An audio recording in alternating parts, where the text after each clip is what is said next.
Dan McKenzie, airlines analyst at Seaport Global. Dan, good to have you join us. Thanks for joining. I've been looking through your recent initiations. It looks like you've got buys across the board.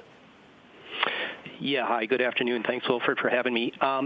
A couple of thoughts here. So I am cautious near term just because the industry is going to need a medical solution, for this industry really to claw back profitability. But as I look out 6 to 12 months and, I make some logical assumptions, one of those, of course, is that we do get a vaccine approved by the government, sometime this fall.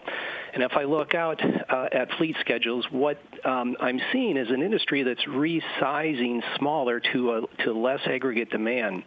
And so it's really supply, that capacity that drives pricing. As we get to a smaller industry, we get to a more optimal supply-demand dynamic, then the industry is really in a position to start generating profits, start generating free cash flow, and of course that's what's ultimately going to drive the stocks. What about the balance sheet? Are you not concerned that as they've piled up debt and issued new stocks, it's going to have a pretty damaging effect? Are investors not going to be concerned about that? So that is the criticism of the balance sheet today. The race is on to restore returns, and it's exactly for that reason. And so the airline industry has always historically been levered, but it's not at a degree of leverage that it has, experienced in prior downturns, prior to filing for, say, Chapter 11 or before going into severe financial distress. And so the real key is going to be how quickly, and the debate is going to be how quickly the industry can repair the balance sheets. And, if I'm taking a look at United, for example, I'm forecasting they generate, $3.5 billion in free cash next year. That's roughly $10 a share in free cash flow. And so as you think about valuation, you would put some kind of multiple on that. Well, let me just stop there. Go ahead, redirect me.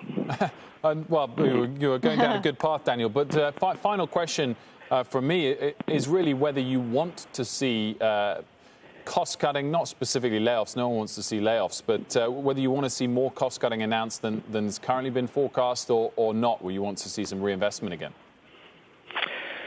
Yeah, that's really the unknown question, is exactly how much cost the industry is going to be able to cut in the fourth quarter. And, once we can get some resolution around that, then we can get some better clarity around exactly, kind of the degree of profitability. So you never like to see people lose their jobs.